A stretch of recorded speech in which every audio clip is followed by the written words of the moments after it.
अगर आपको जिंदगी जीने के लिए टाइम कमाना पड़े तो क्या होगा? कुछ ऐसा ही होता है हमारी आज की मूवी में। ये कहानी है भविष्य की, जहाँ पर सभी को जेनेटिकली मॉडिफाई किया जाता है और इस वजह से सभी लोगों की उम्र 25 सालों के बाद बढ़ना बंद हो जाती है। इसलिए यहाँ पर कोई भी बुरा नहीं होता, लोगों को कड़ी मेहनत करके टाइम कमाना पड़ता है।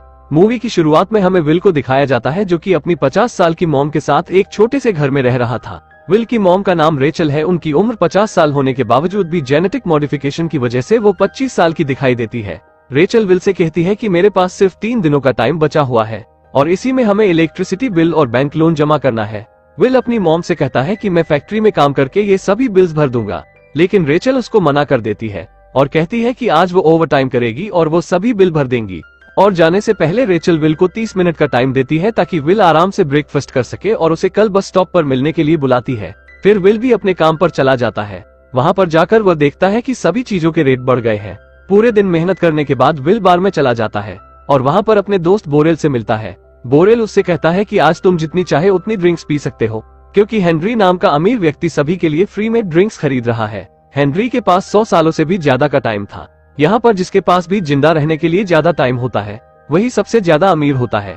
फिर विल ये सब देखकर हेनरी के पास जाकर उससे कहता है कि तुम्हें यहाँ पर नहीं होना चाहिए, क्योंकि यहाँ के लोग तुम्हें मारकर तुम्हारा टाइम चुरा लेंगे। लेकिन हेनरी विल की बातों पर ज्यादा ध्यान नहीं देता और तभी वहाँ पर उस एरिया का गैंगस्टर फोर्टिस आ जाता है। गैंगस्टर को देखकर सभी लोग वहाँ से भाग जाते हैं, लेकिन विल छुपकर सब कुछ देखने लगता है। फोर्टिस हेनरी से स्ट्रॉन्ग आर्म गेम खेलने को कहता है, लेकिन हेनरी ने बहुत ज्यादा ड्रिंक करी हुई थी, इसलिए वो कहता है कि मुझे कुछ टाइम चाहिए और वो वॉशरूम जाकर उल्टियां करने लगता है। और तभी वहाँ पर विल आ जाता है और हेनरी को वहाँ से लेकर भाग जाता है। फिर ये दोनों फोर्टिस से बचने के लिए एक पुरानी बिल्डिंग में जाकर छुप जाते हैं और वहीं पर हेनरी विल को बताता है कि मेरी उम्र 105 साल है और मैंने अपनी लाइफ में हर चीज की है और इतने समय जिंदा रहने के बाद मैं अपनी लाइफ से तंग आ गया हूँ। हेनरी विल के हाथ को देखता है जिसके पास बहुत ही कम टाइम बचा हुआ था। फिर वो दोनों वहीं पर बहुत ज्यादा ड्रिंक करके सो जाते हैं और सुबह जब हेनरी नींद से जागता है तो वह देखता है कि विल सो रहा है। फिर हेनरी अपना सारा टाइम विल को देकर अपने पास सिर्फ 5 मिनट रखता है और वहाँ से चला जाता है। कुछ समय बाद जब विल उठता है तो अपने हाथ पर इतना सारा टाइम देखकर शॉक हो जाता है। विल को भी समझ में आ जाता है कि यह सारा टाइम हेनरी ने उसे दिया होगा।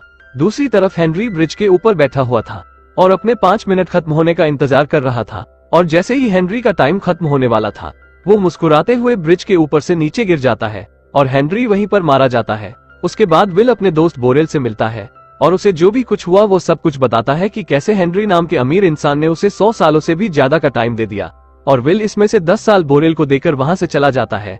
दूसरी तरफ विल की मॉम बैंक लोन जमा करने के बाद बस में चढ़ती है और अपना टिकट निकालने लगती है, लेकिन बस ड्राइवर रेचल से कहता है कि 2 घंटे। ये सुनकर रेचल बहुत ज्यादा शॉक हो जाती है, क्योंकि रेचल के पास सिर्फ 1.5 घंटा ही बचा हुआ था और कल तक बस की टिकट सिर्फ 1 घंटा ही थी।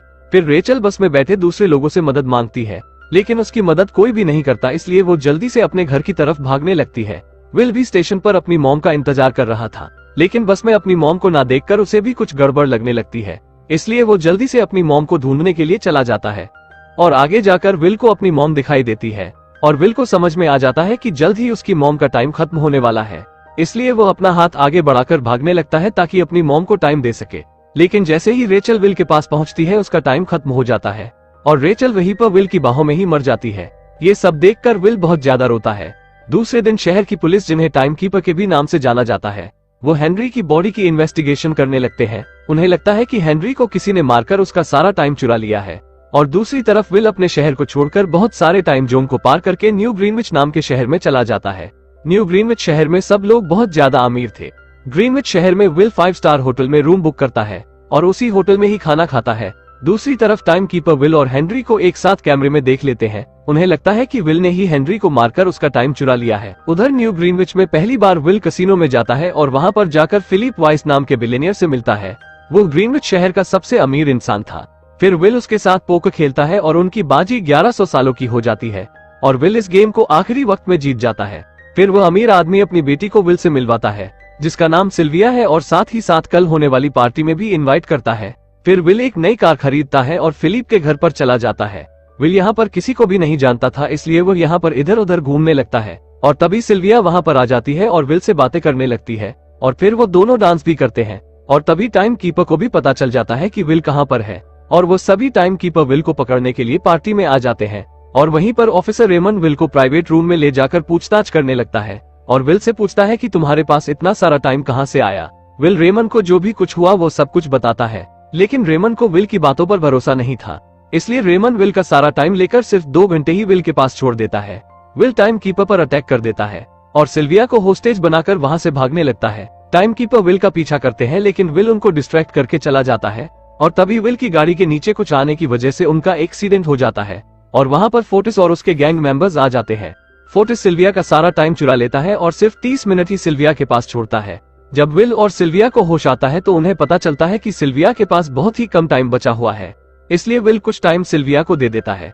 फिर विल अपने दोस्त बोरेल के पास थोड़ा टाइम मांगने के लिए चला जाता है। वहां पर जाकर उसे पता चलता है कि ज्यादा शराब पीने की वजह से बोरेल की मृत्यु हो गई है। विल को कुछ भी समझ में नहीं आ रहा था कि क्या करा जाए, तभी विल की नजर सिल्विया के इयररिंग्स पर पड़ती है, जिनको बेचकर वो 2 दिनों का टाइम ले लेते हैं। फिर विल सिल्विया के पिताजी को फोन लगाकर बहुत सारा टाइम गरीब लोगों में बांटने को कहता है। उसके बाद विल सिल्विया को अपने घर पर ले जाने लगता है। वहां पर जाते समय सिल्विया बहुत करीब से गरीब लोगों की जिंदगी देखती है। उसे समझ में आ जाता है कि लोगों को जिंदा रहने के लिए कितनी ज्यादा मेहनत करनी पड़ती है। अगले दिन बैंक ओपन हो जाता है, लेकिन सिल्विया के फादर ने बैंक में टाइम नहीं जमा करवाया था, लेकिन फिर भी विल सिल्विया को छोड़ने का सोच लेता है और सिल्विया को एक गन देकर अपने पिताजी को फोन करने को कहता है। इसलिए सिल्विया अपने पिताजी से फोन पर बात करती है और विल दूसरी तरफ बैठा हुआ था। सिल्विया जैसे ही पीछे मुड़कर देखती है तो विल के पीछे से रेमंड आ रहा था। सिल्विया बिना सोचे समझे रेमंड को गोली मार देती है। विल और सिल्विया वहां से भागने लगते हैं, लेकिन भागने से पहले विल रेमंड को अपना कुछ टाइम दे देता है, क्योंकि रेमंड के पास बहुत ही कम टाइम बचा हुआ था। विल और सिल्विया की न्यूज टीवी पर हर तरफ दिखाई जाती है। नेक्स्ट सीन में हम रेमंड को सिल्विया के फादर के ऑफिस में देखते हैं, जहां पर सिल्विया के फादर रेमंड को रिश्वत दे रहे थे ताकि वो उनकी बेटी को अरेस्ट न करे, लेकिन रेमंड सिल्विया की फादर की बात नहीं मानता। इसी बीच विल और सिल्विया निर्णय करते हैं कि वो गरीब लोगों को टाइम देने के लिए कुछ भी करेंगे। फिर वो दोनों टाइम लोन देने वाली बैंक को लूटने के लिए चले जाते हैं। वो वहां के सभी टाइम कैप्सूल चोरी करके गरीबों में बांट देते हैं और यह बात सिल्विया के फादर को भी पता चल जाती है। रात में विल और सिल्विया एक होटल में रुकते हैं, लेकिन वहां पर टाइम कीपर आ जाते हैं। ये सब देखकर विल और सिल्विया विंडो से कूदकर भाग जाते हैं। रेमंड उनको देख लेता है और उनका पीछा करने लगता है, लेकिन वो दोनों एक बस में सवार होकर वहां से भाग जाते हैं। और इसी बीच फोर्टिस को पता चल जाता है कि विल और सिल्विया कहां पर है। फोर्टिस उन दोनों को पकड़ लेता है, लेकिन फोर्टिस विल को एक चांस देता है और उससे स्ट्रॉन्ग आर्म मैच खेलने को कहता है। पहले तो लगता है कि फोर्टिस इस मैच को जीत जाएगा, लेकिन अंतिम समय में विल जीत जाता है और फोर्टिस के सभी गैंग मेंबर्स को भी मार देता है और अंत में फोर्टिस का टाइम खत्म होने की वजह से वह भी मारा जाता है। विल और सिल्विया जैसे ही बाहर जाते हैं तो वह देखते हैं कि सभी सामानों की प्राइस बढ़ गई है। उन्हें पता चलता है कि यह सब उन्हीं की चोरी की वजह से हो रहा है। अमीर लोगों ने सामानों की प्राइस बढ़ा दी ताकि अमीरों और गरीबों के बीच गैप बना रहे।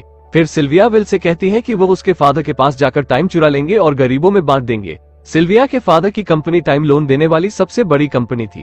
अगले दिन सिल्विया अपने फादर के पास चली जाती है और इसी का फायदा उठाकर विल सिल्विया के फादर को हॉस्टेज बना लेता है। फिर वो दोनों सिल्विया के फादर को उनके ऑफिस लेकर चले जाते हैं और वहां पर एक कैप्सूल रखा हुआ था। उस कैप्सूल के अंदर 10 लाख सालों का टाइम था। वो दोनों वो कैप्सूल लेकर वहां से भाग जाते हैं। रेमंड भी उन्हें देख लेता है और उनका पीछा करने लगता है। विल जल्दी से टाइम कैप्सूल गरीब लोगों को देकर वहां से भागने लगता है, क्योंकि अभी भी रेमंड उनका पीछा कर रहा था। थोड़ी देर बाद रेमंड उनके सामने गन लेकर आ जाता है और अरेस्ट करने से पहले रेमंड कहता है कि मैं भी पहले गरीब था, लेकिन मैंने अपने तरीकों से अमीर लोगों के बीच अपनी जगह बनाई। इसलिए अमीर और गरीब लोगों के बीच गैप रहना जरूरी है ताकि समाज आसानी से चल सके। विल के पास टाइम बहुत ही कम था, इसलिए विल रेमंड को टाइम मांगने लगता है जो कि उसने पिछली बार उसको दिया था। ये सुनकर रेमंड जैसे ही अपने हाथ को देखता है तो उसके पास कुछ ही सेकंड बचे हुए थे और तभी रेमंड का टाइम आउट होकर वो मारा जाता है। विल और सिल्विया के पास बहुत ही कम समय बचा हुआ था, इसलिए वो आखिरी बार किस करते हैं, लेकिन तभी विल की नजर रेमंड की गाड़ी पर पड़ती है और उसे समझ में आ जाता है कि रेमंड की गाड़ी में जरूर टाइम कैप्सूल होगा। इसलिए वो दोनों ही जल्दी से रेमंड की गाड़ी की तरफ भागने लगते हैं।